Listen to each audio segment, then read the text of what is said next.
just walked in the room. Welcome to each of you. Thank y'all for coming. I know we have some weather issues out here this afternoon, and I appreciate y'all coming to get an update on the school bond construction. I'll go ahead and call the meeting to order and ask for a motion to approve the agenda or to make modifications.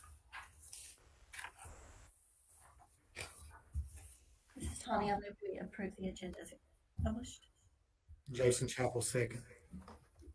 Tawny McCoy motion and Jason Chapel second. So thank you for that. All in favor? Aye. Raise your hand. Okay, unanimous. Agenda is approved. On to item number 2, approval of the meeting minutes from last month's meeting. And as I mentioned a little bit earlier, I was brain fried and did not remember who motioned and seconded the approval of the agenda at the last meeting. Anybody offer any suggestions on that? Does anybody remember? I think Tony made the motion. I think Jason seconded it. Okay, so you're going to throw each other under the bus. Okay. Okay, so take a look at the minutes for any other changes, and I'll entertain a motion to approve the minutes as amended.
Motion to approve anytime anyone is ready. I move we approve as submitted or as revised. I'll second. Motion by Jason Chapel, second by Dr. McDarris. All in favor, raise your hand. And motion carries.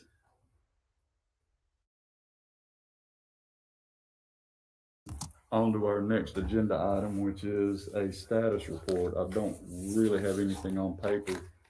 I did include one sheet that I didn't include in your packet when I sent it out yesterday, and we'll get to that in just a little bit after I get through with my general overview.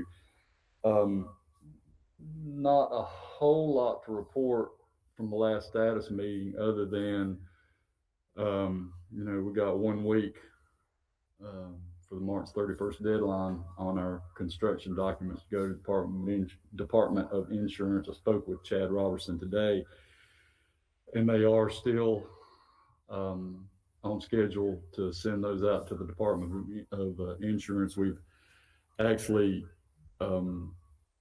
canceled our last 3 o'clock Tuesday meeting, and we'll probably cancel this coming Tuesday's 3 o'clock meeting because they're working so furiously to get those documents out and ready. They don't want don't want to look up from their desks and get away from that work. So, but he did say that they are on schedule to get those documents out to the Department of Insurance for review, and then we're sort of at their mercy at that point as to whether we can stay on schedule or whether we won't stay on schedule. We'll plan for the worst and hope for the best in terms of when things are taken out of our hands and given to other folks. So hopefully they'll be geared up to dig in and get that thing turned around to us as quickly as possible. We're still busy ironing out details on things like IT, door access. We've had a couple of security meetings for Rosman and for Brevard. We've had our tech support department furiously reviewing what they have on IT, AV, and electrical that supports that for the last 2 weeks, and they're about to finish that. Those items won't really affect any Department of Insurance review. So if we have some changes that we need to make after those plans go to the Department of Insurance, that's not going to be a problem. The only thing really that we need to make sure of is our fire alarm and our egress plans, our emergency plans and things like that during the construction and when the construction is complete. And those things are set right now. They're settled right now. So, and of course, I've been working with Vinoy on multiple issues with phasing and lay down areas and things such as that, just to try to start getting a more detailed idea of how the phasing is going to work when things are going to get started. Christy has sent me some questions in from Rosman about middle school demolition, when that's going to start, how long that's going to take, and we're going to have to start answering a lot of those questions for folks, because I want to get a lot of that out of the way and that information out before school ends. Don't want to be dropping that on folks when they come back to school in the fall. I want them to have that information before they leave at the end of this school year. So we're getting some questions answered on that. And like I said, Christy, I sent you some information on that. And again, detailed questions like, what kind of outlets are we going to have in our rooms? What are our dressing rooms going to be like? What are we going to do in the auditorium? Things like that folks, as they see, hey, we're getting pretty close to this thing happening, things start popping in their minds. So we're going to try to answer those questions as best we can and as quickly as we can, and hopefully satisfy some folks and make some folks happy anyway. So as I mentioned, we're still just furiously working on construction documents through March 31st. And at that point, we will turn those over to the Department of Insurance and to Vinoy for a detailed look at what a GMP1 might look like. The scope of it, at least anyway. We know what a GMP1 is going to look like if we do it this way, and that's simply an acquisition or an ordering of materials.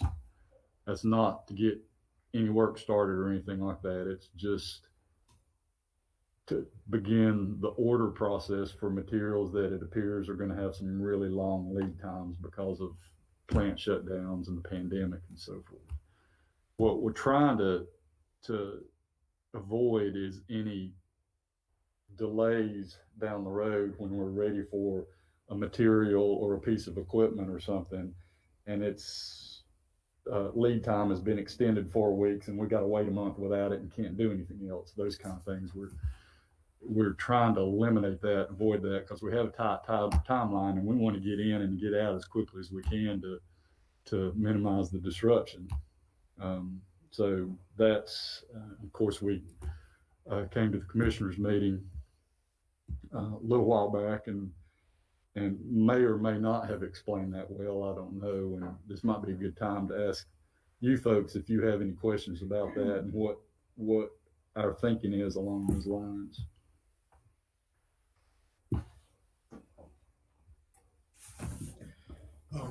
Still probably needs some questions. I think that night it was asked about some comparisons about square footage, what we think it'll be.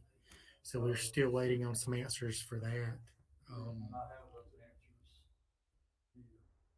I have one question about the Brevard. I have one question. Here we go. Let's see. That's 11 minutes into the meeting. Hold that. Throw my mic back on. It's pretty good.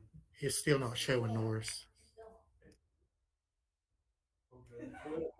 12 minutes into 12 minutes into the before I was told. So I have to actually be on screen to turn for the space bar to work the microphone. Okay. So I did have one question that I'm trying to get some clarification on Brevard High School. Let me give you Rosamond's real quick, and she's given it by level and in total, and that total finished square footage, including new space and existing space at Rosamond, will be 177,436 square feet. And just as a little explanation, if there's any double height space like the CTE workshops are double height, the band room is double height, that space has been counted twice. So if you're talking about floor space, it's going to be a little bit south of 177,000, but counting that space in that manner gives us 177,436 square feet at Rosamond.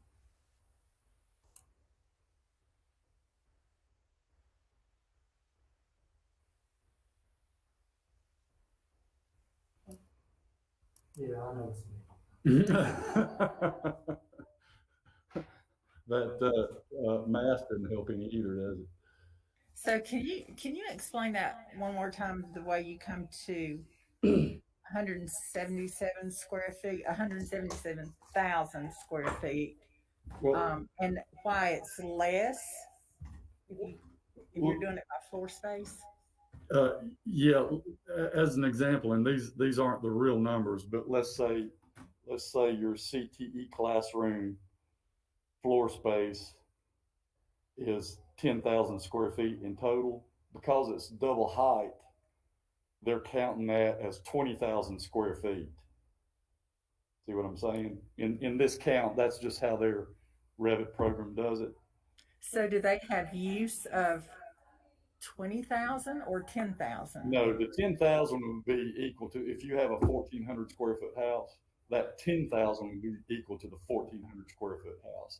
If you have a 1,400 square foot house and it's 2 levels high, it's still 1,400 square feet in my mind.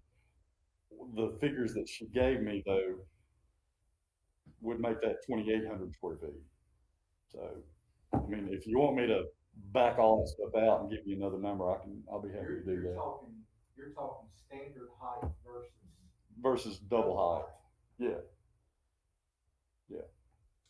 So in other words, if you've got a 10,000 foot first floor, the second floor is just open to the first floor, and a 10,000 foot third floor, that's 20,000 feet of floor space, but those numbers are counting it as 30,000 because of that second area. And that's just the way that program does it. Might be better for me to just back all that out and give you another number.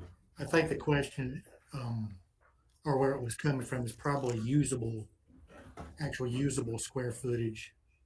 Okay. Just because the question was coming up is, what does it compare to what is existing? What will it be after all the remodeling, all the demolition, all the new? What will it be then? Okay. Let me make myself a note, and I'll have them back that amount out. And it's CTE. It's some lobby areas. It's band room. And I believe that should be it at Rosman, that they're counting it that way, so What I was wanting to know, I watched the commissioner meeting online. So are you, are we gaining square footage or are we losing square footage? Or is it staying the same? oh no, we're gaining square footage. Okay. Yes, And so, and how much square footage in Roslyn and Brevard? I mean, you don't have to answer that right this minute. That's what I was wanting to know. And that's where the question was coming from. Thank you for okay. And I explaining can, what I was trying to say. I can answer that question a little bit better because Sarah Melanson, the architect for Brevard, broke that out into existing space and new space. We're adding, the existing space is 111, almost 112,000 square feet. We're adding 80,000 square feet and some change for a total of 192, 151.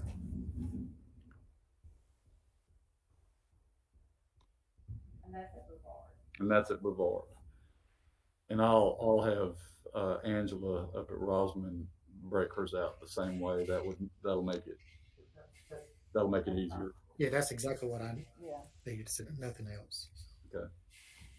The other thing I'm wondering is, from not being in the room when the discussion took place, I could have misunderstood, but I came away with the impression from the commissioners meeting where you presented is that you were backing off of a GMP one. No, not necessarily. We at the time were just making absolutely sure that we were going to need one, and we definitely know now that we're going to need that in some form or fashion in order to keep the project from being delayed. We're going to need to order some things earlier than we would have done with a total GMP in July.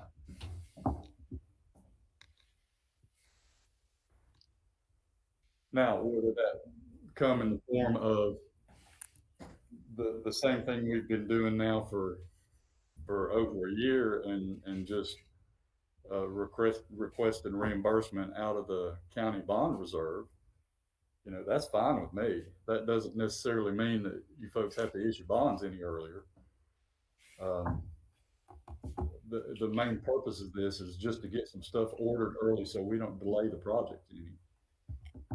And it's a Vinoy, it's a needed for the construction company more than anything in that kind of reference, other than just paying bills. Say that again, I'm sorry. So I guess what I want you to explain is the reason to specifically do a GMP one is for the benefit of the construction company, so that they can have those items listed and specified amounts and all. Right. Well, it's obviously going to be to our benefit too, because Vinoy is not going to sign off on the timeline they've given us if they can't get some materials ordered early. So any kind of if we just do one big GMP, that timeline is going to change because of the lead times on some of these items. So they're not going to sign a contract with the timeline that's out there now unless they're pretty much assured that they're going to get the materials when they need them. And that's the reason they're wanting to order these things, excuse me, earlier. And it's things, not necessarily things on this job, but it's just random, strange stuff. Like Chad Robertson mentioned to me, the metal handles that go on the 5-gallon pails for paint. He said there's hundreds of thousands of gallons of 5-gallon buckets of paint sitting in warehouses right now because they can't get the metal handles that go on the bucket. It's those weird, and then on the other hand, the big electrical panels like we're going to need on the other extreme are like triple the lead time of what they have been. And that's what's got them really worried about pushing this timeline. So I'm just trying to do everything that I can to keep this thing moving forward and not having to, go another semester under construction kind of thing, or another 2 months, or even another 1 month if we can avoid it. Are we close to knowing what that dollar amount might be? Yeah, I've been speaking with the county manager, and she's going to have that on the agenda for May 10th.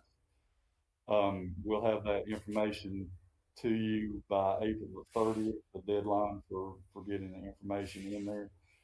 To get all that information turned around on $68 million from March 31st to April 30th is a tremendous task, but Vinoy has promised that they will get us numbers on that by April the 30th. But your estimate is still about the same as it was when you talked to Still me. about the same as it was. I still feel comfortable saying that it'll be less than $1 million. And keeping in mind too that the GMP1 and the GMP2 combined is still our total project is going to be $68 million. So we do have to keep that in mind. But the risk is lessened quite a bit because it's not, materials, labor, markup, overhead, profit, all that stuff. It's basically just materials and equipment that they're ordering. Another option, we could get a list of what they need and order it ourselves, but then we've got to worry about storage, carrying costs, and all that kind of stuff. So I feel like the best option is to let Vinoy take care of that. It's a lot cleaner, and they've got many more than they do in terms of where to put the stuff till they need it if it happens to come in earlier. And that's what you're considering to be GMP1? That's what I'm considering to be GMP1, yeah. And it would be less remind me when you anticipate having the final GMP2? in July, late July.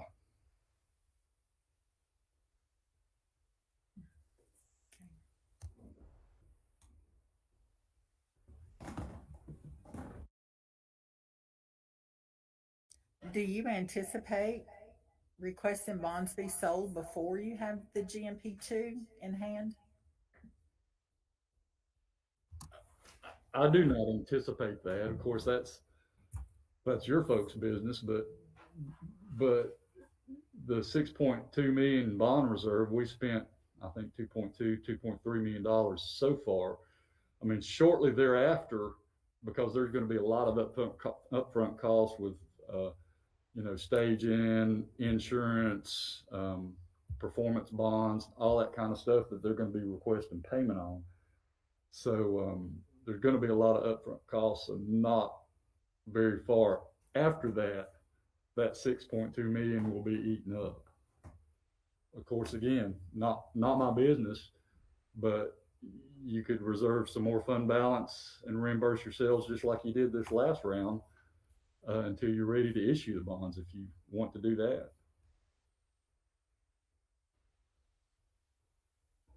Well, I'm going to disagree with you a little bit. I think it is your business. Well, yeah, I don't mean to say it that way, but on the other hand, I don't want to appear to be getting into the business, so to speak. I'm just offering some ways that you might be able to provide the funds without the issuance of the bonds right away.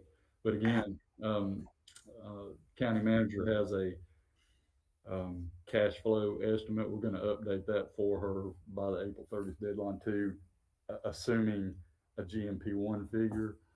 But she has that cash flow estimate, and I think based on my discussions, my review of it, my discussions with Vinoy, that probably by September or October we will have that 6.2 million eaten up. I don't have it with me, but I believe the timeline that Jonathan provided at one of our meetings for bond issuance it was expecting that GMP two at that time. So I think that's inclusive in the Right. timeline that he provided. Yes, timeline did, but the cash flow estimate that Vinoy provided to the county manager did not assume that GMP one. So what he'll have to do is just plug that estimated figure in there and revise the rest of his cash flow a little bit. It's not going to make a large difference. Again, like I say, it's going to be less than $1 million. So, but it will make some difference. Right, I was talking about the GMP two though. The Oh, final okay. number was included in his timeline, Yes, expecting it to come in July. yes. And again, all this notice to proceed, GMP2, all this stuff is all dependent on Department of Insurance review and how long that takes.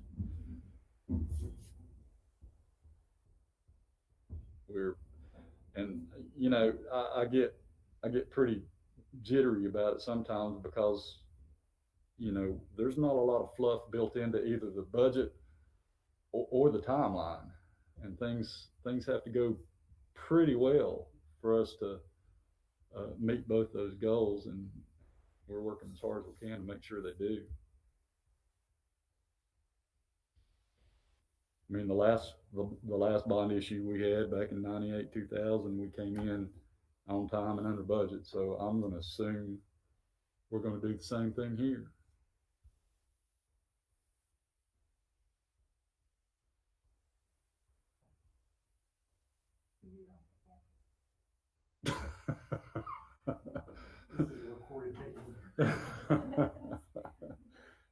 This is like Mission Impossible, where the recording it self-destructs in 5 seconds. That's right. It'll be like the minutes last month. I'll forget I ever said that anyway. So, So just to reiterate something that you said earlier, but I understand. I want to publicly say it, so there's a reason I'm. No matter what way we were to do, if a GMP one or if you're requesting additional revenue in that project fund balance, whatever that amount is, that decreases the GMP two by the X amount because it does not go over 68 million. absolutely. I understand. I just want to publicly say that. This is in no way, shape, form, or fashion a request for any additional money over that 68 million. That'll be in it. So if it comes in at 750,000, then we have to make GMP2 hit 67,250,000.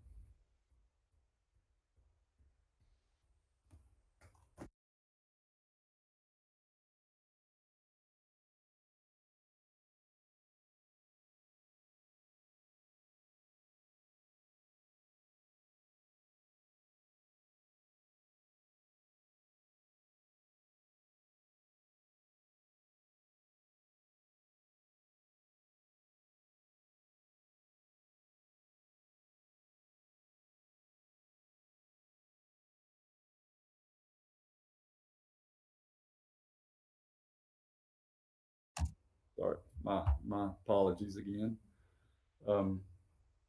Christy sent me forwarded me some questions from Rosman about what we're going to do with the auditorium, what kind of electrical is going to be in the new middle school classrooms, some questions about demolition, when it would start, how long it would take. What am I leaving out? Was that New gym? Oh, those questions, yeah. So, and as I said, I sent you some email information, but just to update you folks, we'll have some additional electrical installed in association with our IT and our network in the new middle school classrooms. The current dressing rooms that they're using for the auditorium up there, they won't use anymore. The current admin area, part of that area will be costume storage, dressing area, and those what are currently staff restrooms over there in that admin area, they'll be available to the kids when they dress for the plays, for the concerts, whatever. So the plans are not to do anything to those the sink and toilet that's in the current auditorium. We don't have plans to replace the seating in the auditorium there. We will repair any that's broken. We did not have plans to replace the 3 rows that were taken out. I need a little background on why they were taken out and what kind of capacity we have now. But we can look at the possibility if we have some contingency money to put those 3 rows back in. And that's a big if right now.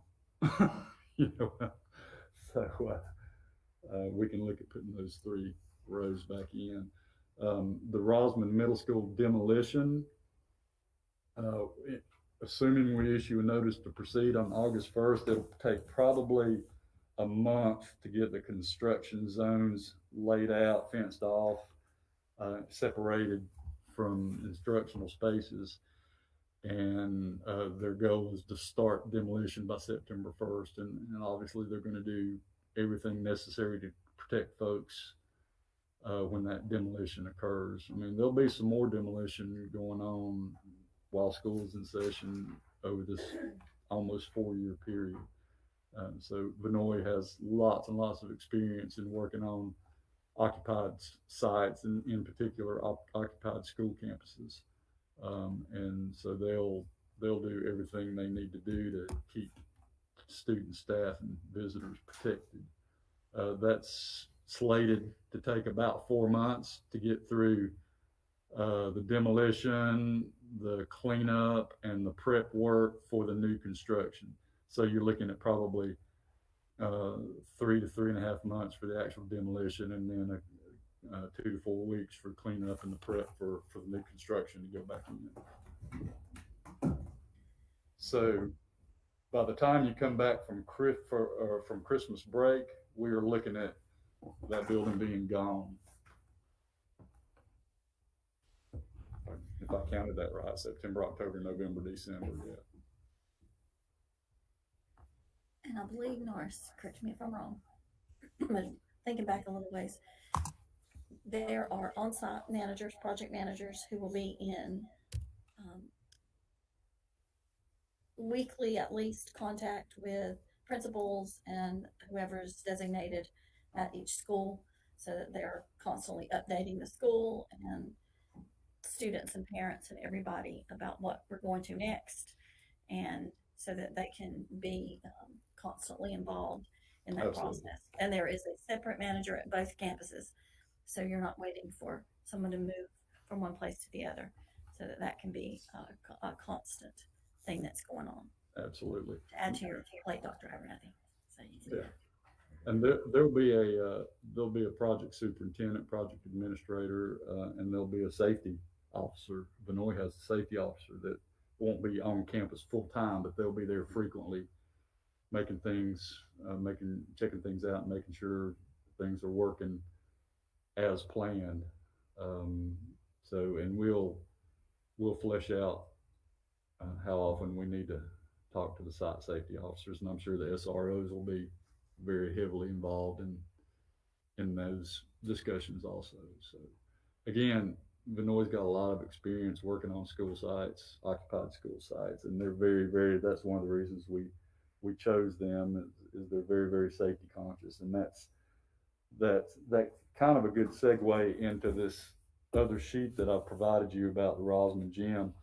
That's why they're very, very opposed to trying to keep that gym and weight room open, just simply because it's dead square in the middle of a construction zone, and it's just very difficult to have kids and staff walking through there, even with construction tunnels built, 3/4 of the way around the thing. It's just not a good situation to have students and staff walking through the middle of a construction zone, because things can happen, and you want to keep them as isolated as possible. But what I've provided you is I've asked Chad Robertson to give me some estimates on what it would cost to keep both of those facilities open, and Dr. McDare's had some ideas on keeping just the weight room open, and asked Chad to weigh in on that. Actually, I went up to one of my trips to Robinson High School, and I got Mr. Ormsby and Mr. Strickler. We walked out to the side of the weight room, and there's a culvert that runs underground that has it's where the water diverts water that runs off the mountain. It's been there for a long time. There's a grate there.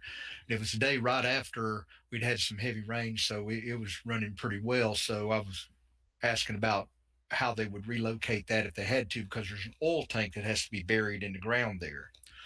So I came up with a lot of ideas, and I realized some of them would be challenging, but I tried to come up with as many ideas as I could. One of them included running on the street side of the gym and the weight room, which Christy, Jason, and Jake probably know where I'm talking about. I came up with an idea. I said, okay, what if, and I knew that this was probably, I didn't know how far into code it would be, but I said, what if we pulled a temporary power pole like you do on a residential house? And again, I was doing very simplistic thinking. Pulled a temporary power pole, power off of that pole, put a gravel sidewalk straight from the corner there of Ash Road and the main road up to 2 points. One would split, one would go to the window of the weight room closest to the street where you could cut a door in. The other one would go down to the corner door into the gymnasium with building some construction walls and then running some heavy duty, almost like extension cords to have temporary lights in the gym and then to be able to use the weight room. All that to say, I was trying every angle I could. And basically, several things violate fire code. And you can see from the sheet, NARS was kind enough to pass these along to the architects as well as Vanoy. And you can't, because it's a school, can't be gravel, has to be paved for the time frame. You have to, I even thought about, just pardon me, but I even thought about use of porta-johns just to try to help out with the use of be able to practice in there, but can't do that either. Take down, coordinate the phase-in, changing the phase-in. You can see their temporary fire alarm and access, and it's a pretty steep number. The other thing about building building construction tunnels and walls, unless it's done by the licensed contractor. For example, you couldn't have just, I know we've got some wonderful folks in the community that would probably volunteer to do that. I won't speak for them, but I assume they would. But if it's not the licensed contractor, then we take on the liability. So all that to say, the bad news is I didn't come up with a really good answer. If it is good news, I did try to come up with an answer, but it was shot down.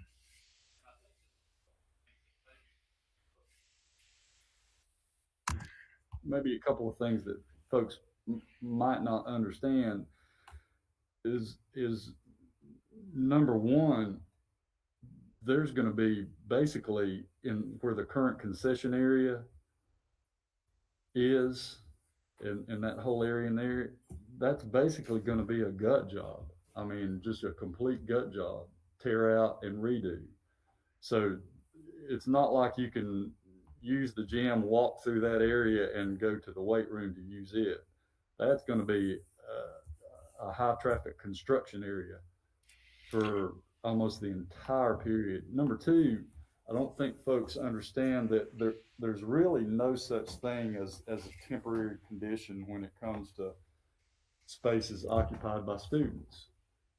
If a space is going to be occupied by students, then you have to meet the requirements of a permanent space.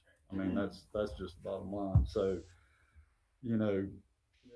torpedo heaters in the gym and the light poles like you see on the road construction sites at night, those kind of things will not fly. you got to hook the existing lights, existing heat and power up to some other source. And that's what's making it so expensive. Not to mention the fact that they are building all the way around this thing. If you may or may not be able to tell a little bit by the red construction tunnel at the top on the back of the sheet.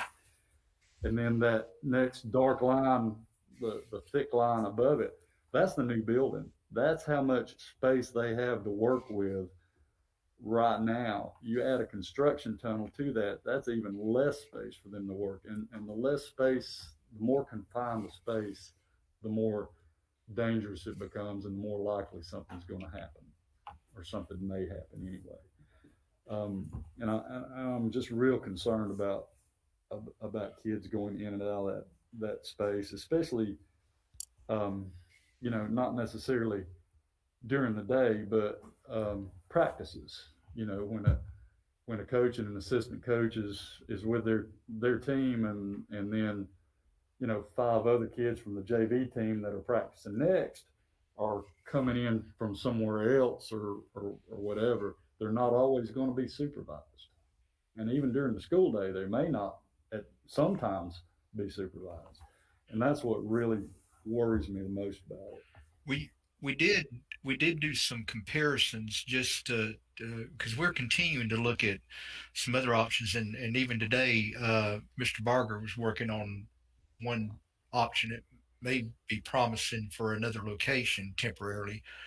But before, some of you may remember when the school was renovated in 99, 2000, the area that's a weight room now was supposed to be a weight room.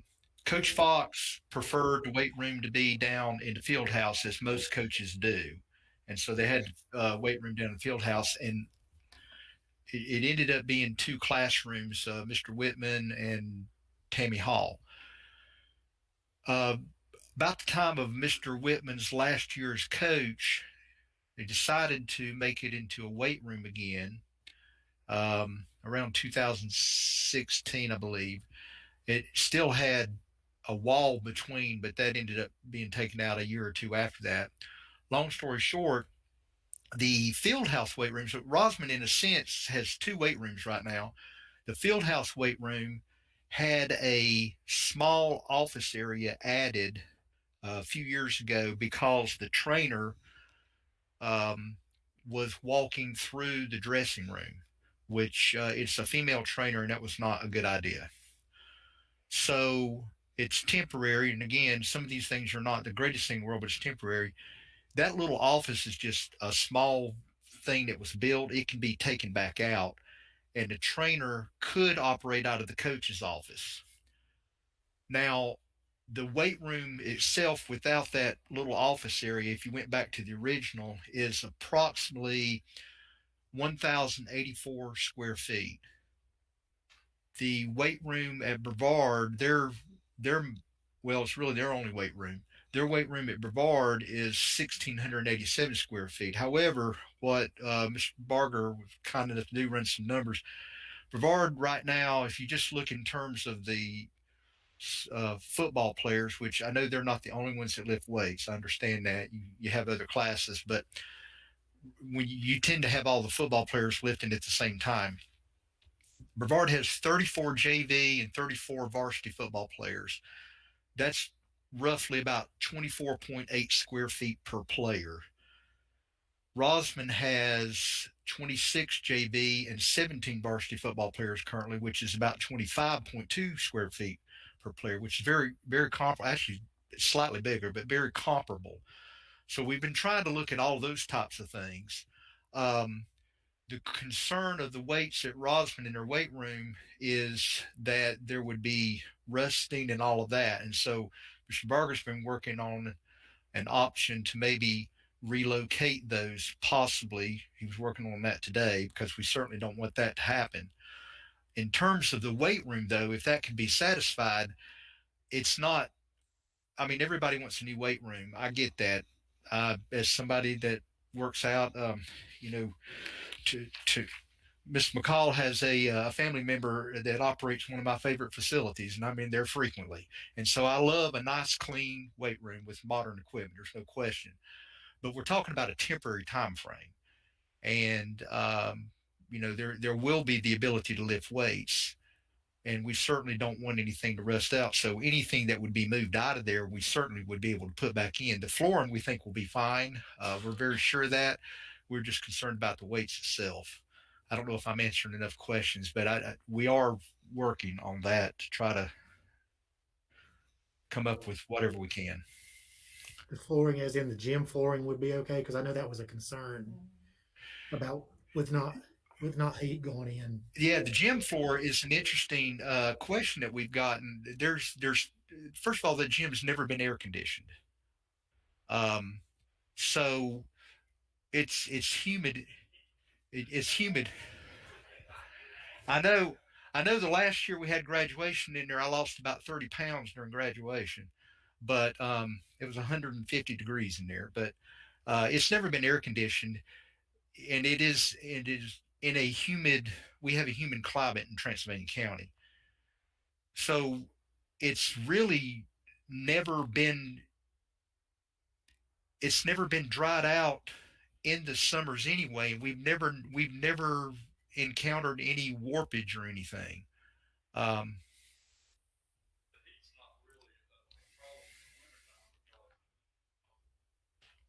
you're muted, Mr. Barker. Okay, thank you. I need a The long heat's not a pole. real problem anyway because the heat dries out the wood. The humidity, um, the humidity is what makes the floor buckle. And again, as Dr. McDare said, we don't have air conditioning in there now and never really had that problem in the summer. Anyway, didn't have air conditioning at the old gym at Brevard either and never really had that problem there either. So I'm not, honestly, not concerned about it myself.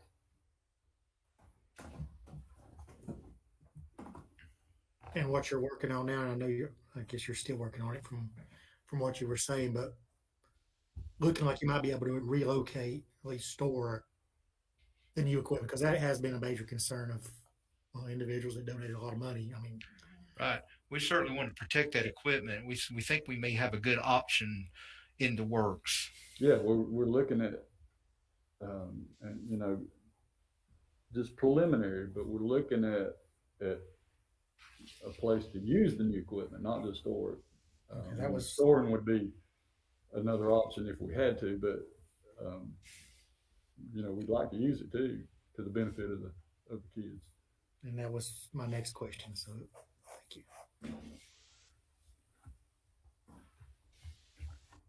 Was there a concern with I'm trying to remember, was there a concern with the flooring or the mats in the renovated weight room at Rosman that needed some kind of climate control, or am I thinking something different? We've heard from some people that there's a lot of humidity in that weight room, and I'm not disputing them. It very well may be. We're not sure why, because 20 feet away is not that level of humidity. So we're confused about that part. Trying to find out more about that. But if it's a matter of just keeping the moisture out of there but not occupying the space, that's easy to do. As long as we're not occupying the space, we can do something temporary to keep the moisture out. You can run a temporary power source to a location as long as there's no students there, and it would be crossing part of that zone, but nobody's in there, so you could leave a dehumidifier running nonstop in there. Just So point the hose out the window. if I could just ask, and this is just curiosity, it's not, it just seems like this has just recently become an issue with the gym at Rosman not being available. Is this something that staff has known about all along, or is this something that was just discovered would happen? I'm trying to figure out, because you know, the bond and everything was passed in 2018. Mhm. And so, and then the closer you get to the final construction costs, and then this suddenly rears its head. So is this a new um, plan, or has this been in the plan all along? It's been there all along. And I may have the dates wrong, but January of 2020 was when it was first presented as the most viable option. We had looked at pushing the high school building back against that bank, digging out the bank, putting retaining walls in, mitigating all that water and all that stuff back there, and it was just, you know, we were talking between $1.5 million to do all that. So the idea was put forth, let's just pull that building forward closer to the gym and save that money to be able to put into the building. So at that point, again, don't hold me to this, but it was somewhere around January of 2020 that proposal was presented, and we said at that time that, you know, we'll probably have to shut the gym down for at least a couple years, hopefully not any longer than that. At that time, the school administration asked us to look for anything we could possibly do to keep that from happening, which we did. And we ran into the same problems back then that we're running into now as we've looked at it a second time, which we tried to explain a little bit here this afternoon. So now, I don't know about the community. I don't know how long they've known about it, but the school administration um, has known about it since early 2020 anyway. And that's why they began putting together a plan for practices and games and so forth for each of the teams at that point. And it took a long time to put something together for them. There will still be one gym at Rosman. Yeah. Um, and we've looked at some other comparisons, and I know it's not ideal to lose two gym or lose a gym when you're used to two. Brevard will be without both gyms for a while. Um, they are going to play some games at Brevard Middle School. We also talked to Vanoy for some comparisons of other locations because they're doing the new Hendersonville High School. Hendersonville High School was without any gym this past season, and they practiced and then played at Hendersonville Middle School, and they actually played for the state championship this year. So they did pretty well under the circumstances. But it's obviously an inconvenience. There's no question about it. But it at least at least they're going to be able to have one gym. Um, and there's some other options we've looked at. One of the things, and I've talked to some former basketball coaches, so some different opinions, admittedly, on this.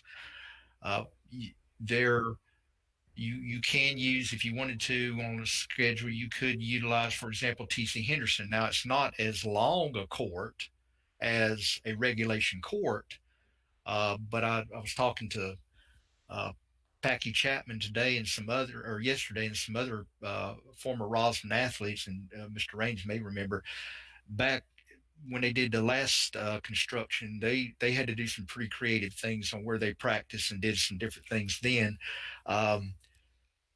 So, it's not 100% ideal. There's no question about that. But I think what I'm trying to look at it from standpoint of a glass half full. Once you go through a little bit of a tough time, how much nicer it's going to be when it's done.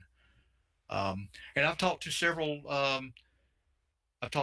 parents that know me, and they've called me and emailed me, stopped me on the street, and I've tried to explain that as best I can. And once they hear about some of the construction rules, they seem to be a little bit better. At least that's what they tell me. I don't know what they do later, but that's what they tell me.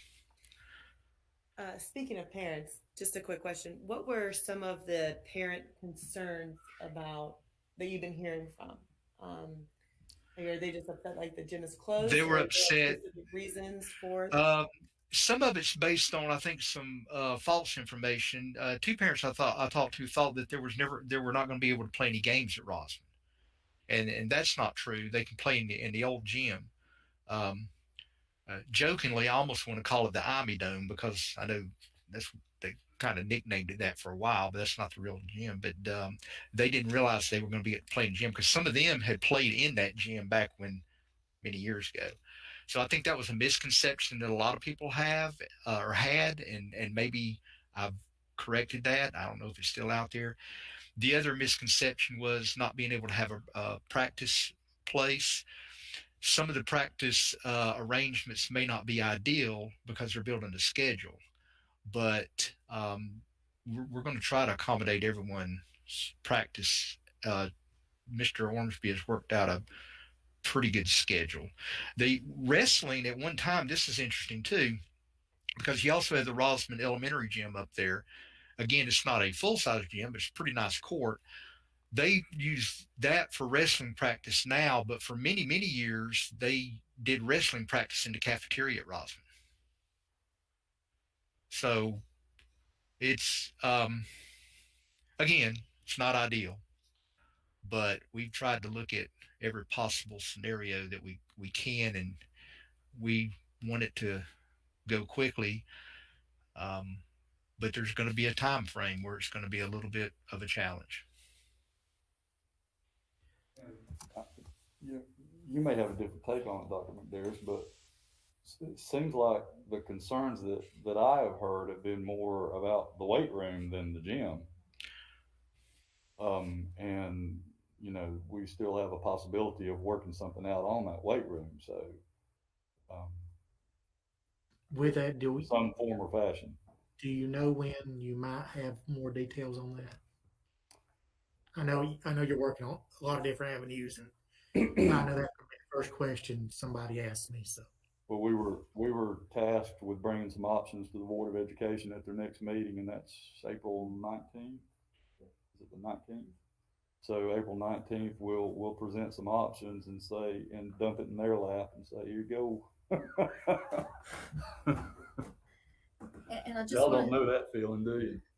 well, and I just want to say that I know it appears like there's questions we're not answering, but if you're still trying to find a solution, and that's what you're trying to do, is find a solution that can best meet the needs of the students, which is what we got to do. So if you say, well, we're working on 5 different options that might possibly be the best solution, then you're really not answering that question. So I don't want anybody to think we haven't been working on it. I know staff has been working on it a lot, and trying to figure out the best way. So we're not trying not to answer a question. We're not trying to not tell anybody anything. It's just coming up with a solution that's best for the students. and it's going to sound strange. I do have another question, but it's about security. So just remind me, I want to ask you offline. Okay.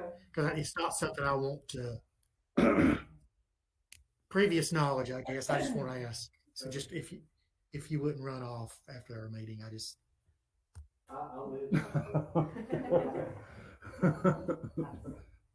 I was going to try to leave about 10 minutes before, so.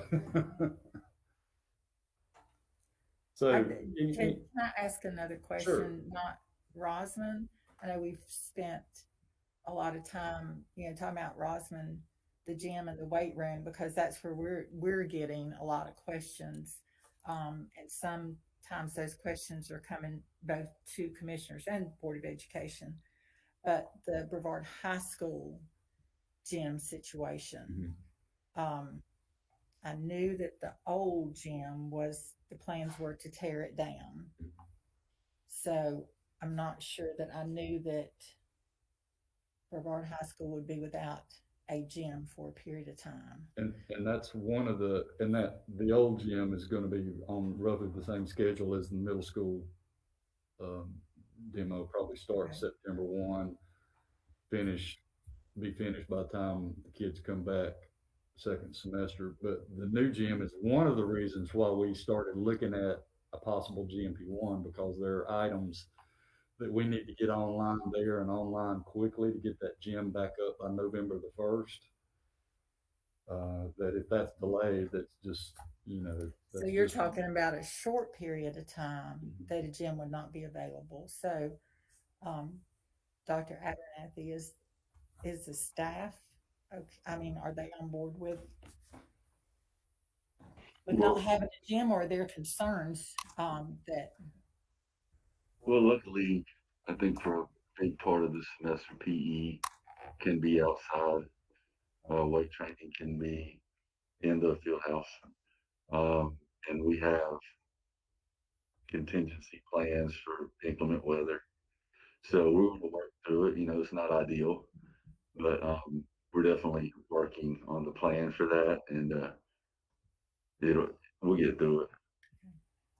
And one thing I think I mentioned it last time, but I just want to repeat it. Make sure if you need our activity center, we're working with the rec department, and if we need to do something different, we'll work with you any way we can. I mean, and just let us know. I mean, I appreciate that. I appreciate it. I appreciate that very much. Thank you. We've looked at a lot of different things. They're similar, but they're two very different area situations. Uh, for example, their elementary gyms are not full size gyms. T.C. Henderson and Rosman Elementary, it's not a full size gym. It's a very nice gym, and Brevard Elementary has a very nice gym.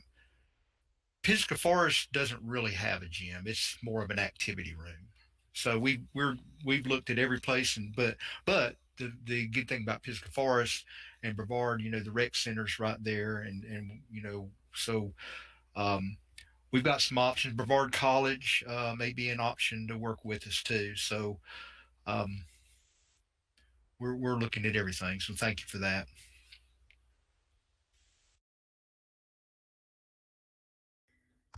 I just want to add one thing too. There's been some other things that have come up, talking about people knowing things and being, like the teachers at staff at Brevard are going to a different model for their classrooms for a while with the college style, and they all stepped up and were wanted to do that and worked through that, and so we're going to have a really great campuses when we get through with it, but in order to get there, a lot of people are having to put up with some inconveniences, and we appreciate everything that everybody's doing, all the staff and teaching, everybody to get us there. Rosman High and Rosman Middle are really getting the fruit basket turnover for a while.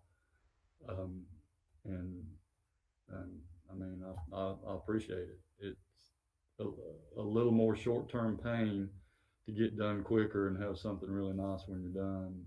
And I know it's going to be difficult.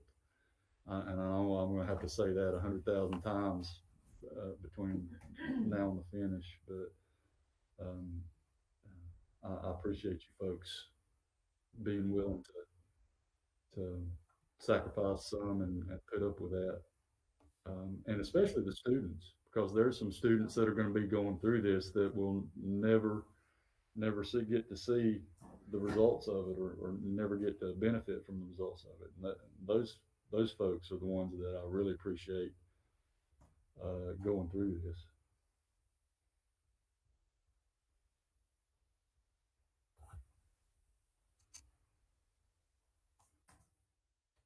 Any other questions?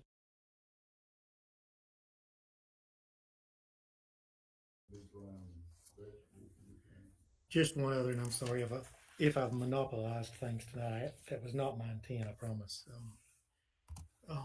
With this committee moving forward, especially because very shortly, we're going to start seeing a lot of things.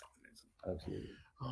If you'll remember in the initial formation agreement or whatever, it talked about how there would be a written update on project a week before the construction meeting, just so we can see it and be able to study it, so we can ask questions, disseminate it with our boards.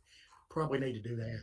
Okay. If we can. So. I'll be sure to do that starting with the next meeting.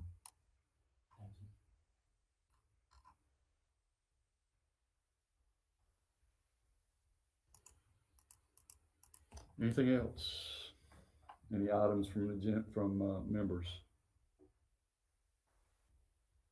Again, if you think of anything else, have questions, feel free to give me a call, email me, direct folks to the bond website that's off my webpage. If you talk to anybody that's in the construction business around town, let them know. If you're interested, get in touch with Vinoy before March the 31st. You got a week. If you don't pre-qualify, you can't participate. So let them know if you know of anybody.